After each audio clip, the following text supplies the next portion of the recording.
beautiful humans. How are we? I tell you, we've had such an adventure this morning already. So I'm so excited to have my wonderful friend Lauren here, who is a health and wellness expert all the way over in Canada, but of course heralds from the land of the long white cloud, beautiful Aotearoa. And we actually tried to go live this morning doing a dual broadcast. But due to technical difficulties, things did not go our way. Not to be deterred, however, we will use technology to our advantage and we'll bring you take two.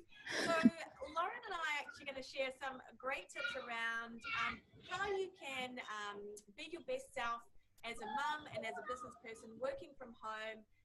And these tips are applicable even if you aren't at home. So I'm actually going to hand you over to Lauren, but just before I do, I want to share a little bit about her amazing accolades. She's an awarded fitness expert here in New Zealand. She received a fantastic award, which she can tell you about from a couple of years ago. Her passion is in helping people feel good in themselves, get great nutrition, really love the lives that they're living by employing very simple strategies. So Lauren, just share a little bit about yourself for the people that know nothing about you. Be lovely. Great. Well, thanks, Anne. Thanks so much. Great to be here. Thanks for watching, everyone out there. So my name's Lauren. I'm a wellbeing specialist and I'm incredibly passionate about helping people to boost their health and their happiness for life. And so that's my goal, really, to create a positive ripple. If I can equip and inspire you with something you can use to go out and share that with the people around you. So I've been doing this for around 17 years and I've done a whole range of things, from teaching aerobics and working in gyms to teaching at the New Zealand College of Fitness, teaching personal training, anatomy, nutrition, and I've gone on to be qualified as a life coach, and then most recently published my book Real Food Less Fuss last year and created my online program Get Fit Feel Fabulous. So I do a range of different things around that, and I also work for businesses. I love inspiring teams and organisations to boost the health and wellbeing of their staff. So that's a little bit of what I do. My husband is in the army, so we've been posted here over to Canada, and the Army Connection is how Ange and I knew each other from probably about 10 years ago, that we got to know each other through that and became good friends, became clients of one another. So I'm really thrilled to be with you to share some tips today for all you busy mums out there. So I'm also a mother of three. I've got three girls who are 3 and 6 and 8. And a husband who travels for work quite a lot, and I run my own business. So life is very full to overflowing at times. And so I just did want to, there's so many things I could share with you, but I thought I'd try and, we said we'd share 3 things each, 3 key tips. So my number 1 tip, to dive into that for you, is if you can start your day out well, then the whole rest of your day is going to have such a higher chance of going incredibly well for you. So the number 1 thing that you could do in the morning is to create some time just for you to have a positive morning routine that lifts you up, it helps you to feel calm and centered. And especially as a mum, I know what it's like to be tired, to hit the snooze button, to head into the kids' bedrooms, to be bleary-eyed, still not be dressed for the day and try and get them going, and nothing works, right? So here's what I do now. What I aim to do, and I do this pretty much every day, is I get myself up at least 10 to 15 minutes before I need to do anything for the kids, and I just start the day. I have my phone on airplane mode, so that I know that this is a real life sucker for a lot of us. It takes a lot of time and take us off into another wonderful world of social media. But I do focus on making sure I'm just present where I am, and I encourage you to try that out. Put your phone on airplane mode overnight so it's not giving you enticing alerts in the morning. And then take some time out for you. Spend some time thinking about something that you are grateful for.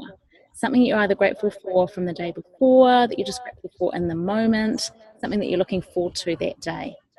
And when you start to think about it, it always flows. You'll always find more things to be grateful for. No matter what is going on in life, there's always something. And the other thing I'd encourage you to do, and you can do these things together, is to put some positive movement into your morning. And that doesn't need to be something hugely intense. You don't need to go anywhere to do that. If you want to get outdoors and you can, that's great. But what I recommend is each morning is some sort of positive restorative movement. And what I can do is share down in the notes or in a link.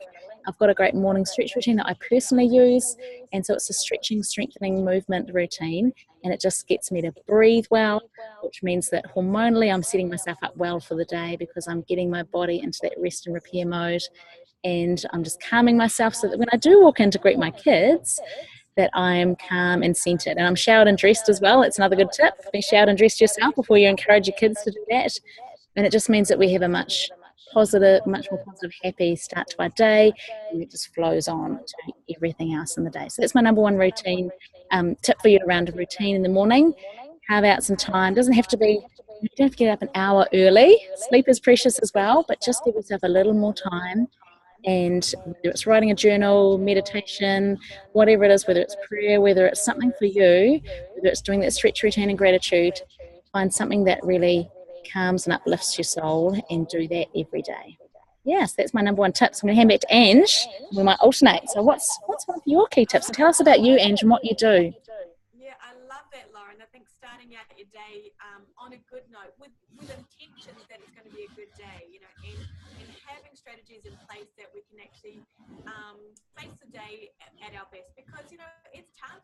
We've got young kids or older kids. Life really vies for our attention. Worry eats at our happiness, and I think having strategies in place to when we get up in the morning, just like you've said, with gratitude, moments for ourselves, then the best is yet to come. So I've got a couple of tips to share as well. And for those that don't know me, like Lauren, I also have 3 children that keep me on my toes. I feel sometimes I'm very much like their PA, running them around and being the Uber driver mum and the PA mum and the financier mum. And in between all of that, I've actually been running my own at-home business for the past 8 years. And prior to that, I had a full-on military career for 19 years and did actually travel overseas in a military capacity. So lots of things going on there, and certainly have learned quite a few things over that time. Got 3 things to share for those that are watching. And like Lauren, I think the first one that I've got is motion equals emotion. So no matter what's happening in your day, we've all got stuff that gives us disappointment, frustration, anger, anxiety. Again, like I said, things that can eat at our happiness. But if you can change your physiology, if you can change your emotional state by what you're doing physically, then you're going to have a better chance at combating whatever's going on in your day. So it might be putting on some fantastic music and really having a good old boogie. Yes. Put on your best 70s, 80s, country, whatever it is, some good old rock, something with a great beat there. It could be getting out there with a good friend and going for a brisk walk, or doing some crunchies while you're waiting for the kettle to boil, while you're having your morning cup of tea. Just something where you're going to get your body moving and changing that state and changing the way you feel. Because feelings lead to actions, and feelings lead to thoughts, lead to feelings lead to action, and then we get this cycle. So start off in that direction. So that would be my first tip, is that remember that motion equals emotion. So if you want to have a good emotion, go out there and have a good something. Yeah, that's so good. I love that, Ange. That's so beautiful. One thing I often share is the phrase, our psychology affects our physiology, but also our physiology, what's going on in our body, affects our psychology, what's going on in our head. And this, if you're watching, and Ange, you can do it with me as well, like this position, arms up, this is the international symbol for success, whether you've kicked the winning goal or whatever you've done. So if you're ever feeling low and you start to be, kyphotic, rounded through the shoulders, roll your shoulders back, lift your gaze, lift the arms, and that movement will literally make you feel more happy and uplifted. Actually smiling at yourself in the mirror, even when you don't feel like it, your brain will receive that as, oh, I must be happy right now, and it will hormonally change how you feel. So it's incredible how our bodies shift, our emotions shift when we do move. So I love that, motion equals emotion. Great. So my number 2 tip is around nutrition. And, I could talk for hours and days on this topic, and it is so huge, and it is so controversial as well. And really that's why I wrote my book, Real Food, Less Fuss. So if you really want to delve deep into everything around how to make it really easy to eat more real food and to eat mindfully and to look after yourself and overcome cravings, how to meal plan, have several nights of cooking, then grab the book, Real Food, Less Fuss. But just to share one small tip that I do share in there as well. One thing I do is create a library of meals in my freezer, and I always cook in bulk, so I cook 4 or 5 meals at once. So I only have to cook 2 nights a week, if that, and we always have home cooked meals. But one thing that I do is we have a salad entree before dinner every night. And so it's a great thing to do. It's quick and easy just to whip up a fresh salad while the dinner is warming up. And, so what I have is this thing I call my sensational salad blueprint. And so one thing for you, whether it's, the busy evening time, that dreaded sort of hour with your kids, or during the day, you perhaps want to make yourself a delicious salad for lunch. If you can understand a great recipe or a blueprint to follow of how to put together a delicious salad that is incredibly moorish and is incredibly nourishing for you, you're going to want to have more of that. And that's going to be the number one thing that you can do to increase your nutrition, to get more raw vegetables in that are packed full of vitamins, minerals, phytochemicals, and fiber. So one thing I recommend is, try and have a salad for lunch, or make lunch into a salad, or have a big salad with it if it's not the main deal every day, and have a salad before dinner. And, that may not sound super sexy, but I can tell you that if you have my sensational salad blueprint, it's all about combining together a base of vegetables, adding some great either savory or sweet textures and flavors. So, fruit in salads is beautiful, whether that's, something frozen if it's winter like it is in New Zealand, or if it's fresh, mangoes or strawberries, blueberries.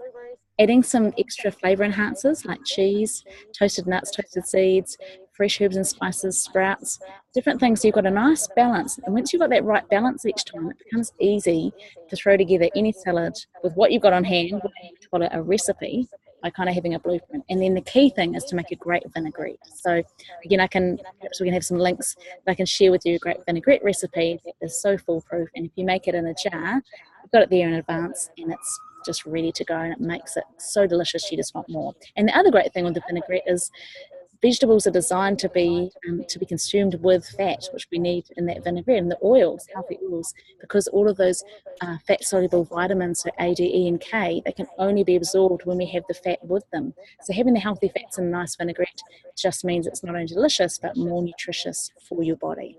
So that's my tip. Really, that's for people that want to keep your energy up, keep your energy high throughout the day, and know that you're really nourishing your body and your skin. Yeah.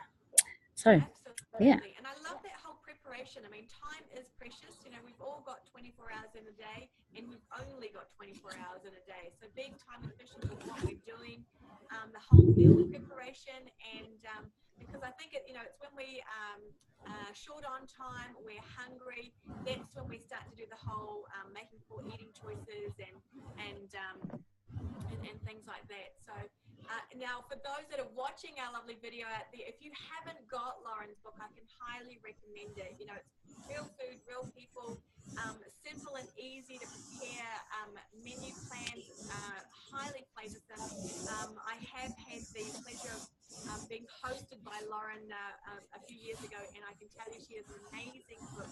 And what she does is make it so simple and so easy. So you'll really... And if I can do it, anyone can do it. I'm not a chef. So, yeah, it's really Maury, my husband, is the cook. It's just so simple and so easy. And for those that have their book, I know you'll know exactly what I mean. So my next tip to share out there with everyone is to focus on your strengths and not to feel that you have to do all things. And I think sometimes, particularly as mum and as women, we tend to be a little bit nurturing by nature and look after everybody else. There's that whole safety briefing. You put on your own mask first, and it's so true. You can't pour from an empty cup. So if you're depleted in your spirits, in your energy levels, in your creative thinking, then you aren't able to serve the ones that you love the most and who need you, your customers, your clients, your family, your spouse, yourself. So, don't feel that you have to do everything. Work on what is your biggest income producing activities if you are a businesswoman from home, and outsource the things that are non-income producing. So it's like filing, maintaining your database, house cleaning, where you can, as you grow your business, then do outsource. And I know for those of us that are a little bit controlling, we're the control freaks out there that love to do everything and oversee everything.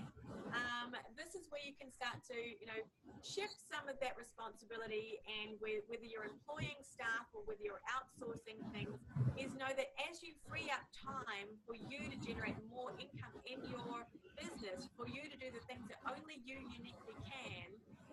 then it will pay off. And of course, you will actually recharge yourself in the process. There's that book, I think, from Tim Ferriss, The 4-Hour Week. You know, for those that have read about trimming down the non-essentials to work on what you're good at and what brings you the biggest bang for buck in your business at home. That's so good, and such good advice, such great the 4-hour week.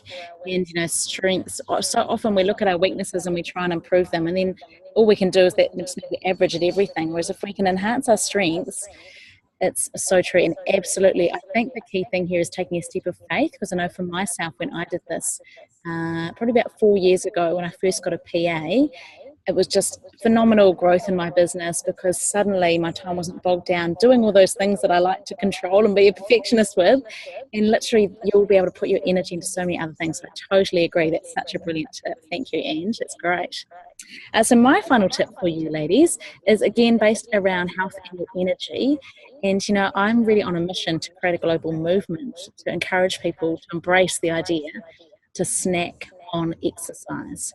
So to snack on exercise in short, sharp bursts that you can easily fit into your day. So if you're watching this right now and, you know, the whole word exercise is just like a dirty word to you, if it's something that's kind of on your should-do list and you just begrudge it, if you feel like it's going to take too long, you're not quite sure how to fit it in or where to fit it into your day or where to get started, here's my philosophy for you.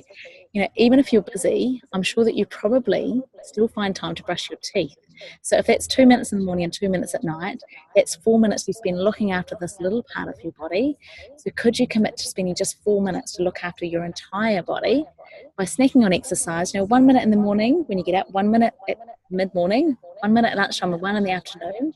So it's things like when the kettle is boiling, to do some push-ups on the kitchen counter and some reach squats, you know, or jump squats if you've got the strength for that. If you've got your kids there with you, to play active games with them, to do press-ups over the top of them if you've got babies, to lift them in the air with you. Sometimes I talk about doing squat lifts, you know, which is great with my 3-year-old, but people in the audience, they've got teenagers, they kind of laugh at me. But, you know, to sprint up every set of stairs that you see, to literally, you've probably heard before the whole idea of park further away and walk 10 minutes. Don't just think of the idea, actually do it. Actually try it out. See how it makes you feel to spend more time outdoors and to move your body. So I really encourage you to embrace that whole idea of just freeing yourself up from the barrier of, I don't have enough time, to realise that you can actually just snack on exercise in short, sharp bursts. And there's so many studies that back up how short bursts of exercise are really incredibly beneficial, much more than we would have thought, to boost our health, to boost our fitness, and to increase our longevity, literally to help you live longer. So I really encourage you, if you want to find out more about that, check out snackonexercise.com. And I do have a whole lot of exciting things that will be coming fairly soon to share from a whole lot of amazing fitness professionals that really believe in this, that want to help me share this movement. So look out for some really cool short tidbits of videos and advice and ideas from amazing people sharing about snacking on exercise. Yeah. I love that, Lauren, and it really blows that myth out of the water that exercise needs to be hard and it needs to be long lasting for it to have any benefits. It's a complete fallacy, and to really just have that incremental lifestyle change, to have it be sustainable and enjoyable, and also particularly for us parents out there, is, you know, our attitude to our health, our nutrition, our well-being, it rubs off on our kids. We're observant as to how we show up in the world and how we respond to exercise and healthy eating, all of the menu planning and all of that in there. So involving our children in our lifestyle activities is so beneficial. I think, you know, it's like anything. We can't ask of our kids anything that we are not doing or demonstrating ourselves. So the best way to lead is from the front, and that starts with us as parents. And, you know, the starting part is the hardest part, but then once you get going, it just becomes like Lauren says, you wouldn't go a week without brushing your teeth. It just becomes a part of your habit. A bit like bathing, you know, it doesn't last. That's why we need to do it daily. Yeah, it's great. I was actually just talking to a client today who I just had one of my workout programs she started doing. She's doing it every single day this week, and she's already feeling stronger. She can feel the strength in her shoulders. It's incredible how quickly things can change. And now it's just part of her routine. She's got 4 children under 10 and she works, and she just said it's just making such a difference. So it is possible. Once you get started, you get addicted in a positive way. So yeah, it's good. So my last tip out there, and I thank you so much for being with us so far. Do give this a reshare. If you're watching this on Facebook, I know that we will be posting this to Facebook.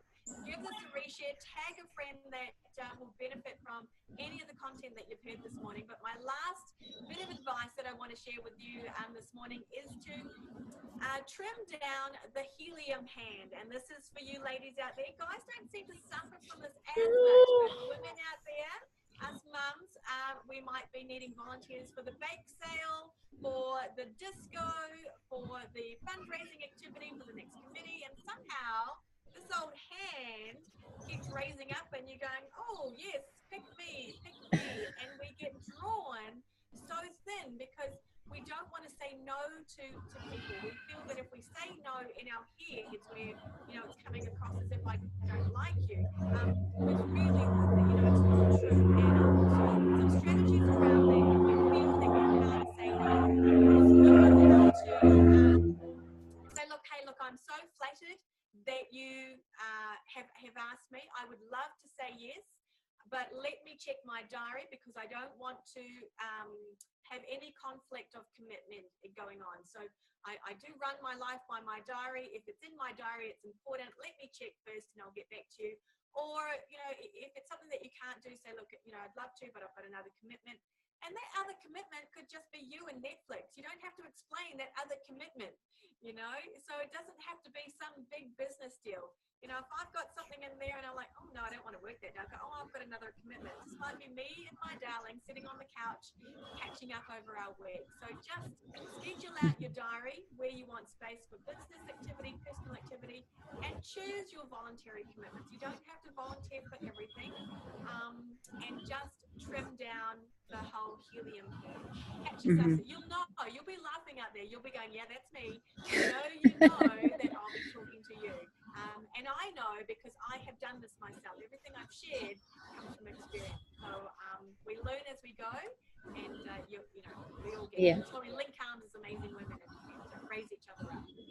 Yeah, I absolutely agree. And I love the strategy that you share in terms of just helping people understand that your time is valuable, and you just, sometimes you do need to say, look, if I commit to that, then I'm going to be overcommitted and I don't want to let you down. So I've definitely been there before. I've had dozens and dozens of clients that have, with coaching that we've worked around this, because ultimately often it's that we feel like if we say no that people won't like us, but that is not the truth. Somebody asking you to contribute something is not a measure of your worth as a person. You are totally amazing, totally okay if you say yes or if you say no. So yeah, it's a step of faith, isn't it? Trusting that and following your gut. So that's brilliant. Thanks, Ange. I love that. It's good to have that analogy in the back of your mind. I can picture the helium hand. Next time someone asks me something, I'll remember this. So thank you. I'm not even sure where that came from, but it's always stuck with me. And it's that whole kind of volunteering and some of us have no problems not overcommitting. It's a learned thing, and others, we over volunteer and overcommit and say yes to too many things, and then we get back to this whole feeling frazzled and afraid and frustrated and annoyed, particularly our nurturers, because they don't want to make a fuss and they want to make sure that everybody else out there is okay and taken care of, and they can often be overlooked or overused and abused, and people know that they will do the job sort of thing. So, but hey, Lauren, I know that the time zones here mean that it's evening for you, and I'm eating into your family time. The day here has just started. And I love that via technology, even though we had our first hiccup this morning, we have managed to get it sorted so far.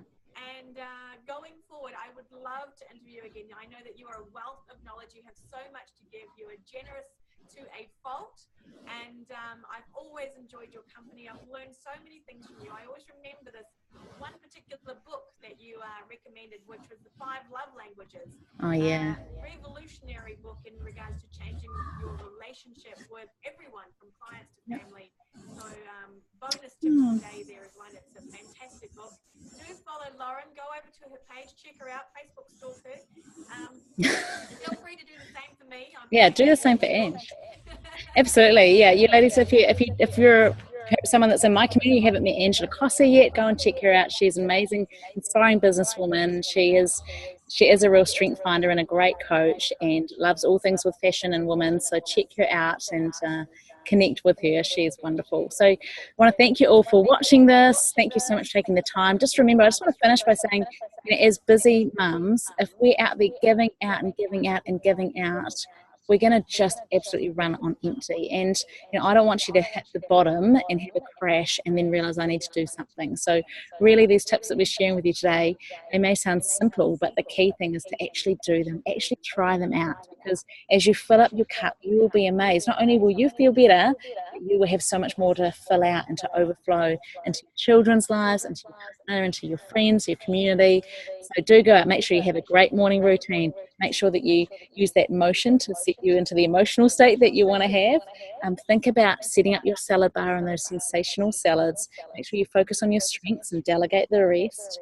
Snack on exercise and short, sharp bursts you can fit in. And watch the helium hand. Know that it is okay and good to say no. So thanks so much for watching. Look forward to staying in touch with you. If you have any other comments or questions, please comment down below with any questions for us or anything else that you'd like us to cover in a future topic. We'd love to do that for you. So thanks so much, everyone. See you later from New Zealand. Have a great rest of your day. Thanks for watching.